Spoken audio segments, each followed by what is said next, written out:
नमस्कार। तो एक बार फिर से अपन डी एमएससी मैथ एंट्रेंस 2016 के रीएनालिसिस के पार्ट में आए हैं। इसमें अपना थर्ड पार्ट है, तो ये लगभग क्वेश्चन हो जाएंगे। इसके मेट्रिक स्पेस के और function of several variable question 2-3 थे, वो जो मैं आपको टेस्ट में दे चुका हूँ। तो वहाँ पे आपने ग्रुप में डिस्कस कर लिया होगा। तो अभी इसमें अपन बचे हुए क्वेश्चन है वो 5 क्वेश्चन है, लगभग वो 5 क्वेश्चन और देखेंगे। इसी तरह अपने 15 क्वेश्चन तो यहाँ कर चुके हैं और लगभग 3-4 क्वेश्चन और आए थे जो कि आपके टेस्ट में मिल चुके हैं। वैसे मान सकते हैं कि 15 से 20 क्वेश्चन आते हैं रेल के, और यही सेम सा पैटर्न रहने वाला है जो अभी आपका कल एंट्रेंस एग्जाम होने वाला है। तो उसमें भी यही एसएसआई पैटर्न रहेगा। तो आप बेफिक्र होकर पढ़ें, बढ़िया से रिवाइजन करें और मस्त रहें, क्योंकि अभी आप देख रहे हैं कि रिकॉल हो रहे हैं सारे क्वेश्चन आपको। अभी इसमें यूनिफॉर्म कन्वर्जेंस का एक क्वेश्चन है, वो आपको अच्छे से पता होना चाहिए। हालांकि इसमें जो क्वेश्चन आया वो यूनिफॉर्म कन्वर्जेंस वाला एकदम सरल सा क्वेश्चन है, पर अपन उसको थोड़ा सा और एक्स्ट्रा देख लेंगे। जैसे कि आपको पता है क्वेश्चन दे रखा है कि the sequence of real valued function f N x equals to x की power n, x belongs to closed interval 0,1 union singleton two is. ये पूछ रहा है कैसी है, point wise convergent but not uniformly convergent, uniformly convergent, और आगे बोल रहा है bounded but not point wise convergent और नॉट बाउंडेड। तो अभी अपन इस एफ एन एक्स का पोस्टमार्टम करते हैं, और ऐसा क्वेश्चन आने के चांसेस पूरे रहते हैं। पर इस ये क्वेश्चन है ना, इसको करने की जरूरत नहीं है, बिना करे ही सोल्व हो जाएगा ये। पर इसको कैसे सोल्व करते हैं वो मैं आपको बता दूंगा। जैसे मान लो ये एफ एन एक्स दे रखा है, F N x equals to, मैं ऐसे बोल सकता हूँ कि जीरो, कब, जब एक्स इक्वल्स टू जीरो, और ये एक्स की पावर एन आ जाएगा जब zero less than x less than N, और वन आ जाएगा जब एक्स इक्वल्स टू वन हो जाएगा, और ये बन जाएगा टू की पावर एन जब एक्स इक्वल्स टू टू। यानी अपन इसको तोड़ लिया पूरा। तो अब आप यहाँ से देख सकते हैं कि ये जो सीक्वेंस एफ एन एक्स है, ये टू की पावर एन आ गया। टू की पावर एन आपको तो पता है अनबाउंडेड सीक्वेंस है। ये तो टू, टू की पावर टू, टू की पावर थ्री, टू की पावर फोर, ऐसे चलता जाएगा। ये तो अनबाउंडेड हो गया। तो यहाँ से आप सीधा बोल सकते हैं कि the given sequence of functions है, ये सारे फंक्शंस हैं, नॉट बाउंडेड। तो डी ऑप्शन करेक्ट हो गया। आपको बाकी सब करने की जरूरत नहीं है। पर सपोज दैट आपको इसे गिवन होता है F x equal to x की पावर एन और एक्स बिलोंग, ये वाला सेट दिया ही नहीं होता, यानी कि ये वाली टर्म होती ही नहीं, तो ये बन गई। अब जैसे आप X equal to one put करेंगे तो सीक्वेंस, ये देखो क्या होता है कि सीक्वेंस ऑफ रिलेटिव फंक्शन, मतलब यहाँ पे सारी सीक्वेंस है, ये भी एक फंक्शन की सीक्वेंस है, यानी ये भी जीरो एक फंक्शन है। तो जीरो आपको पता है कांस्टेंट सीक्वेंस है, कन्वर्जेंट होगी। X equal to one put करेंगे तो वन भी कैसी है, कांस्टेंट सीक्वेंस है, कन्वर्जेंट होगी। एक्स की पावर एन है, जीरो से वन के बीच में, ये क्या बन गई, ज्योमेट्रिक सीरीज बन गई। रेशियो कॉमन क्या है, जीरो से वन के बीच में, तो ये भी क्या बन जाएगी, कन्वर्जेंट। अगर इतना ही लिखा होता तो अपन ऐसे बोलते हैं F N X is point wise convergent. तो अपन इसको बोलते हैं कि ये पॉइंट वाइज कन्वर्जेंट है। ठीक है, तो पॉइंट वाइज कन्वर्जेंट। अब यूनिफॉर्मली कन्वर्जेंट के लिए अपन क्या करते हैं, यूनिफॉर्मली कन्वर्जेंट की दो चीजें, एक होता है एम एन टेस्ट, एक होता है कि आप इस फंक्शन, इस एफ एन एक्स को ऐसे बोलते हैं अपन एफ एक्स बोल देते हैं। तो एफ एक्स अपना यहाँ पे क्या आ जाएगा, जीरो जब X equal to zero, one जब एक्स इक्वल टू वन, और एक्स जब zero less than x less than one, तो ये आ जाएगा। तो इस केस में आप देख सकते हैं कि ये जो एफ एन एक्स है ये जीरो पे कंटिन्यूस नहीं है। जब कंटिन्यूस नहीं होता ना एफ एक्स जीरो पे, तो आप ऐसे बोल सकते हैं कि यूनिफॉर्मली कन्वर्जेंट नहीं हो सकता। ठीक है, जब कंटिन्यूस नहीं होता तब यूनिफॉर्मली कन्वर्जेंट नहीं हो सकता। अगर मान लो कंटिन्यूस होता तो ऐसे नहीं बोलेंगे यूनिफॉर्मली, तब अपन चेक करेंगे एम एन टेस्ट से। एम एन इक्वल्स टू होता है supremum of X belongs to, जो भी आपको इंटरवल दे रखा है, या ए बोल देता हूँ मैं, F N X minus F X. ये चेक करेंगे, अगर इसकी लिमिट क्या आ जाती है, जीरो आ जाती है, तो अपन बोल देते हैं कि वो क्या हो जाता है, यूनिफॉर्मली कन्वर्जेंट हो जाता है। पर यहाँ पे इतना सब करने की जरूरत नहीं थी, सीधे आप बोल सकते हैं कि कैसा है ये, नॉट बाउंडेड, तो डी ऑप्शन करेक्ट होगा। और आपको दो चीजें ध्यान रखनी है, आप limit N tends to infinity put करने से पहले आप एफ एन एक्स को चेक करेंगे फंक्शन कैसा आ रहा है। अगर ये फंक्शन कंटिन्यूस होता है तो आप एम एन टेस्ट लगाएं, और अगर ये फंक्शन यहाँ पे जो आ रहा है वो कंटिन्यूस ही नहीं है, नॉट कंटिन्यूस होता है, तो उस केस में डेफिनेटली वो कैसा नहीं होगा, यूनिफॉर्मली कन्वर्जेंट नहीं होगा उस केस में। तो ध्यान रखना है। अगर यहाँ पे ये सिर्फ इतना देता, सपोज दैट आपको इतना, तो आप अपन इसको चेक करते तो अपन को पता लगे फंक्शन कंटिन्यूस नहीं है, तो अपन ऐसे बोलते point wise convergent but not uniformly convergent on 0,1, तो ऐसा बोल सकते थे। पर यहाँ पे इसने टू और दे दिया तो और सिंपल बना दिया क्वेश्चन को, तो क्या है, अनबाउंडेड है, तो डी ऑप्शन करेक्ट हो गया। आई होप आपको यूनिफॉर्म कन्वर्जेंट से रिलेटेड ये वाली बात जो मैंने बताई समझ, इसको आप हर क्वेश्चन में अप्लाई करके देखें। कल जो डी एंट्रेंस एग्जाम में कैसा भी क्वेश्चन है, ये बात जरूर लगाएं कि एफ एन एक्स की लिमिट निकाल के आप एफ एक्स निकालें, चेक करें कि एफ एक्स अगर कंटिन्यूस है कि नहीं। अगर कंटिन्यूस है तो आप ये एम एन टेस्ट लगाएं, अगर कंटिन्यूस नहीं है तो डायरेक्ट बोल दें कि यूनिफॉर्म कन्वर्जेंट नहीं होगा। अब चलते हैं नेक्स्ट क्वेश्चन पे। नेक्स्ट क्वेश्चन ये तो बहुत ही सिंपल है कि द इंटीग्रल जीरो से infinity sine x d x. तो इसको ऐसा अपन लिख सकते हैं ना, limit t tends to infinity zero से t sine x d x. इसको करेंगे तो क्या बनेगा, माइनस का कोस एक्स जीरो से टी, और limit t tends to infinity बाहर चले जाए तो माइनस का कोस टी, और ये क्या बन जाएगा, प्लस कोस जीरो, यानी कि माइनस का कोस टी प्लस वन, और limit t tends to infinity है। तो लिमिट टी टेंस इन्फिनिटी आपको पता है cos t, limit t tends infinity doesn't exist, तो लिमिट एग्जिस्ट नहीं कर रही, तो इसका मतलब integral doesn't exist, does not exist, तो डी ऑप्शन। तो बड़ा सिंपल सा क्वेश्चन था कि टी इन्फिनिटी आपको टी करना है, टी टेंस टू इन्फिनिटी करना है, तो ये एग्जिस्ट ही नहीं करेगा। अब ये वाला जो क्वेश्चन है ये सबसे अच्छा क्वेश्चन है। ये सबसे ऐसा क्वेश्चन है, इसको अपन एंटी डेरिवेटिव या प्रिमिटिव टेस्ट भी बोलते हैं। ऐसा क्वेश्चन मैं आपको 2018 2019 में 2 बार करा चुका हूँ, सेम टू सेम ऐसा ही क्वेश्चन वहाँ पे आया हुआ है। पहली बात तो ये जो एफ एक्स दे रखा है कुछ इस प्रकार से नहीं दे रखा क्या, F X equals to X upon mod X, जब एक्स ग्रेटर देन जीरो लेंगे तो उस केस में क्या बन जाएगा, एक्स अपॉन एक्स बन जाएगा, 1 आ जाएगा, तो यानी कि 1 आ जाएगा जब एक्स ग्रेटर देन जीरो है। जीरो दे रखा है जब एक्स इक्वल्स टू जीरो है, जब एक्स लेस देन जीरो आएगा तो मॉड एक्स की वैल्यू क्या हो जाएगी, माइनस का 1, माइनस एक्स हो जाएगी, और एक्स मतलब माइनस, तो माइनस का 1 जब एक्स लेस देन जीरो है। तो ये तो आपको दे दिया F X. F V the indefinite intent की एफ एक्स में से बोल सकते हो, वो दे रखा है आपको ए टू एक्स एफ एक्स, ये इंडेफिनिट इंटीग्रल ऑफ एफ हो गया।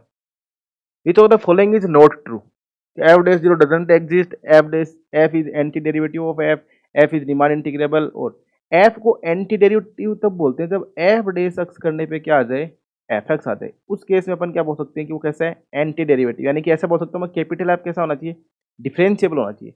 अगर ये डिफरेंशिएबल हो जाएगा तब अपन ऐसा लिख पाएंगे, ऐसा लिख पाएंगे तो अपन बोल देंगे कि जो कैपिटल एफ है वो क्या है, एंटी डेरिवेटिव है एफ का। ठीक है, तो अपन एफ निकालते हैं यहाँ पे। तो एफ निकालने के लिए अपने पास कौन सा इंटरवल दे रखा है, -1 से 1 दे रखा है, तो अपन क्या कर लेते हैं, माइनस का 1 less than x less than zero, यानी कि इक्वल टू जीरो ले लेते हैं। तो इस केस में अपना एफ एक्स क्या आ जाएगा, वो बन जाएगा इंटीग्रेशन -1 से एक्स और F X into D X, और एक्स जीरो से छोटा है तो माइनस का 1 आ जाएगा, which is equal to minus का 1 -1 से एक्स डी एक्स, यानी कि माइनस का एक्स और लिमिट आ जाएगी इसकी -1 से एक्स। तो ये क्या बन जाएगा, ये बनेगा माइनस का एक्स माइनस का 1। तो इस इंटरवल में अपने पास जो कैपिटल एफ एक्स है उसकी वैल्यू क्या आ जाएगी, माइनस एक्स और माइनस का 1, यानी कि मैं ऐसा बोल सकता हूँ कि अपने पास एफ एक्स इक्वल्स टू आ गया माइनस एक्स माइनस का 1, जब -1 less than x less than zero के शामिल नहीं। अब अपन ये वाला इंटरवल ले लेते हैं, zero less than x less than 1। तो इस केस में अपने पास जो एफ एक्स आएगा ना, कैपिटल एफ एक्स, वो कैसा आएगा, वो और निकाल लेते हैं किस केस में कैसा बनेगा। तो इस केस में निकालने के लिए अपन क्या करेंगे, -1 से जीरो प्लस जीरो से एक्स, और यहाँ पे -1 से जीरो में माइनस का 1 आ जाएगा, यहाँ पे 1 आ जाएगा डी एक्स। तो ये क्या बन जाएगा इसका डी एक्स, तो एक्स माइनस का एक्स और -1 से जीरो प्लस एक्स और जीरो से एक्स, तो ये तो क्या बन जाएगा 1 बन जाएगा, और सॉरी ये तो माइनस का 1 बन जाएगा, और ये बन जाएगा अपना जीरो से एक्स प्लस एक्स, तो यानी कि क्या बन जाएगा एक्स माइनस का 1। तो यानी कि जब एफ एक्स की वैल्यू इस केस में क्या आ जाएगी, एक्स माइनस का 1, क्योंकि ये जीरो रिपोर्ट करिए तो जीरो आ जाएगा और माइनस माइनस का प्लस हो जाएगा, पर ये दोनों माइनस का प्लस बनाएंगे तो बीच वाला साइन माइनस के रह जाएगा, तो माइनस का 1 आ जाएगा और ये एक्स आ जाएगा, एक्स माइनस का 1 जब zero less than x less than 1। तो अब आप कैपिटल एफ एक्स अपने पास मिल गया, वो कैपिटल एफ एक्स क्या आ गया, माइनस का एक्स माइनस का 1 जब -1 less than x less than zero, और एक्स माइनस का 1 जब zero less than x less than 1। तो ये पास अपने पास क्या आ गया, कैपिटल एफ एक्स आ गया। तो एक बार अब कैपिटल एफ एक्स पे ही सारा काम है, तो इसको मिटा देते हैं अपन। जब कैपिटल एफ एक्स आ गया, क्योंकि आपको बोला कैपिटल एफ के इंडेफिनिटी, तो कैपिटल एफ एक्स को आप ऐसा लिख सकते हैं, which is equals to minus X -1 less than x less than zero, और एक्स माइनस का 1 जब zero less than x less than 1। ये आ गया, ठीक है। तो अब अपन को क्या है, एफ की बात हो रही है। पहली बात बोलता है कि एफ डैश जीरो, तो अगर आप इसका एफ डैश एक्स करते हैं तो सपोज दैट क्या बनेगा, ऊपर माइनस का 1 आएगा, नीचे 1 आएगा, और ये माइनस का 1 less than x less than zero, और zero less than x less than 1। तो यानी कि जीरो पे डेरिवेटिव गड़बड़ हो रहा है, कि जीरो पे फंक्शन के एफ डैश एक्स कैसा नहीं है, कंटिन्यूस नहीं जीरो पे। तो ऐसा बोल सकते हो कि F dash zero doesn't exist, पहला ऑप्शन तो करेक्ट है। देखो एफ इज रीमान इंटीग्रेबल, ये फंक्शन एफ कैसा है, रीमान इंटीग्रेबल है। क्यों है रीमान इंटीग्रेबल, ये रीमान इंटीग्रेबल क्योंकि फंक्शन कंटिन्यूस, जीरो पे वैल्यू देखो इसकी कितनी आ रही है, माइनस का 1, इसकी भी कितनी आ रही है, माइनस का 1। तो फंक्शन जीरो पे कंटिन्यूस है, तो एफ कैसा हो गया, रीमान इंटीग्रेबल हो गया। कंटिन्यूस फंक्शन हमेशा रीमान इंटीग्रेबल होता है, तो सी भी करेक्ट है। ये बोलता है एफ इज कंटिन्यूस, बिल्कुल कंटिन्यूस है F. F dash X continuous नहीं है जीरो पे, यानी कि F dash zero doesn't exist है। तो F dash zero doesn't exist है, इसका मतलब आप एफ एक्स इक्वल्स टू, यानी कि इसका मतलब ऐसा बोल सकते हो कि F dash X equals to आप एफ एक्स नहीं लिख सकते। क्यों नहीं लिख सकते, क्योंकि ऐसा लिखने के लिए एफ को क्या होना पड़ेगा, डिफरेंशिएबल होना पड़ेगा।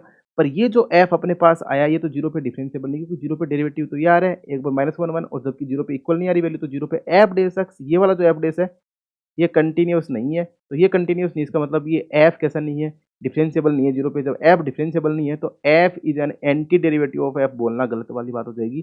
तो नॉट ट्रू में बी ऑप्शन आ जाएगा, तो बी ऑप्शन इसका क्या नहीं है, करेक्ट नहीं है। तो आई होप आप ये बात समझेंगे। अपन ने सबसे पहले क्या करा, एफ एक्स गिवन था, इस एफ एक्स को अपन तोड़ के कैपिटल एफ लिखा, और जैसे अपन ने कैपिटल एफ लिखा तो कैपिटल एफ को अपन देखा कि कंटिन्यूस फंक्शन है तो रीमान इंटीग्रेबल हो गया। यहाँ पे कंटिन्यूस बोलता है, यहाँ पे रीमान इंटीग्रेबल बोलते हैं, और उसका डेरिवेटिव एग्जिस्ट नहीं करता, तो ये वाला भी। और जब डेरिवेटिव एग्जिस्ट नहीं करता इस वजह से फंक्शन कैसा नहीं है, एंटी डेरिवेटिव, तो बी ऑप्शन करेक्ट हो गया। तो आई होप आपकी ये बात भी ऐसा क्वेश्चन 2 बार पहले आ चुका है तो इसके फिर से आने की चांस है, तो इसको ध्यान से समझें। और इस प्रकार के क्वेश्चन 2 और हैं, तो 2018 2019 में आए तो उनको भी आप देखें। अब चलते हैं नेक्स्ट क्वेश्चन पे। ये वाला क्वेश्चन मैं सोल्व नहीं कराने वाला कि आई इक्वल टू 0 से π/2 log sin x, ये 12th क्लास में पढ़ा है, माइनस का π/2 log 2, तो इसका सी ऑप्शन करेक्ट होगा। तो ये आपको आता है, इसको सोल्व करने की कोई जरूरत नहीं है, आपको आना चाहिए। जैसे आई मान लेते हैं पहले, फिर इसको π/2 माइनस का a करेंगे, 0 करेंगे, एफ एक्स dx करते हैं, तो इसको आप खुद से सोल्व करें, मैं नहीं कराने वाला इसको। अब चलते हैं नेक्स्ट क्वेश्चन पे।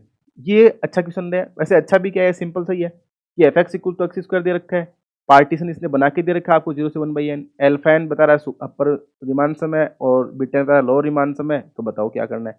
तो सबसे पहली बात, आपको एक इंटरवल चूज कर लेंगे, आई आर चूज कर लिया अपन ने, r-1/n से r/n। कैसे पता चला कि ये चूज करना पड़ेगा, क्योंकि आप देख सकते हैं कि सभी जो सब इंटरवल है वो 1/n लेंथ के, इसकी लेंथ भी कितनी है 1/n। अब इसमें अपन क्या निकालते हैं, सुप्रीम निकालते हैं। तो फंक्शन एफ एक्स क्या दे रखा है अपना, एक्स स्क्वायर दे रखा है, तो एक्स स्क्वायर, तो इस वाले पॉइंट पे क्या है सुप्रीम, तो एम आर की वैल्यू क्या आ जाएगी, r square upon n square आ जाएगी। अगर इन्फिमम निकालेंगे इस इंटरवल में तो उसको स्मॉल एम आर से नोट करते हैं, तो वो क्या आ जाएगी, r-1 का whole square upon n square आ जाएगी। अब आप बीटा एन निकालो, ये सॉरी एल्फा एन निकाल लेते हैं। तो एल्फा एन बोलने का मतलब अपर रिमान सम, वो क्या होता है, summation r equals to 1 to, ऐसे बोल सकता हूँ मैं 1 टू n, और क्या हो जाता है capital M are into delta R, यानी कि इंटरवल की लेंथ, कैपिटल एम आर यहाँ पे कितना है, which is equal to summation r equal to 1 to n, और ये क्या बन जाएगा, एम आर की वैल्यू कितनी है, r square upon n square, और डेल्टा आर लेंथ कितनी है 1 अपॉन एन, तो ये कितना बन जाएगा अपना एल्फा एन क्या आ जाएगा, तो इसका मतलब एल्फा एन इक्वल टू आ जाएगा 1 upon n cube summation r equal to 1 to n r square. अब 1 से लेके n नंबर्स का स्क्वायर का सम क्या हो जाता है, तो ये 1 अपॉन एन क्यूब, ये बनेगा n इंटू एन प्लस 1 और 2n प्लस 1 अपॉन 6, तो ये n से n कैंसिल, यानी कि एल्फा एन की वैल्यू क्या आ जाएगी, n plus 1 2n plus 1 upon 6n square. ठीक है, ये तो आ गया अपना एल्फा एन।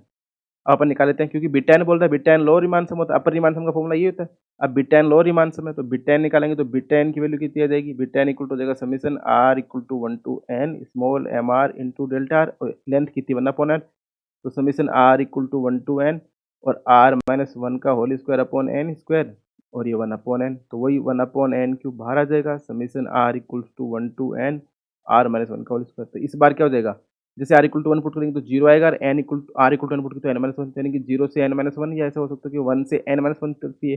तो ये वाला जो फॉर्मूला है इसमें n की जगह क्या पुट करना है, n-1 पुट करना है, तो ये क्या बन जाएगा, ये बन जाएगा n-1 into n into 2n-2 plus 1 बन जाएगा, ये अपॉन 6 और बाहर n क्यूब भाई, तो which is equal to 1 upon n cube n into n-1, और ये बन जाएगा 2n-1 अपॉन 6, n से n कैंसिल, तो यहाँ बीटा n की वैल्यू कितनी आ जाएगी, n-1 into 2n-1 upon 6 n square.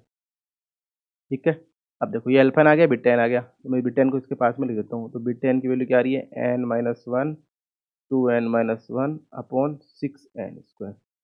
अब चलते हैं ऑप्शंस पे, अल्फा वाले में प्लस आ रहा है, पर ये बोल रहा है n+2 नहीं है, n+1 है, गलत है, ये n-2 नहीं आ रहा है, ये क्या आ रहा है अपना बीटा n क्या आ रहा है, n-1 2n-1, n-1 2n, ये भी गलत है, ये बोलता है n-1 2n-1, ये करेक्ट है बीटा n की, और ये बोलता है डजंट इक्वल, जबकि अल्फा n और limit n tends to infinity लगाओ जरा, जब limit n tends to infinity alpha n करेंगे तो ऊपर से n कॉमन ले लेंगे, यहाँ से n, तो ये बनेगा 2/6 बनेगा, तो 1/3, इस केस में भी 2/6 बनेगा 1/3, तो दोनों अल्फा n और which is equal to limit n tends to infinity beta n, दोनों की वैल्यू कितनी आएगी, 1/3 आएगी, तो ये दोनों क्या है, इक्वल है, तो इसका मतलब डी ऑप्शन बोलता है कि नॉट इक्वल, तो ये भी गलत हो जाएगा, इसका मतलब सी ऑप्शन क्या हो जाएगा, करेक्ट हो जाएगा। तो ये बड़ा सिंपल सा क्वेश्चन था, आपको पता होना चाहिए कि partition capital M R interval में लेते हैं, स्मॉल एम आर इंफिनिटी लेते हैं, और ये फॉर्मूला होता है लोअर रिमान सम का।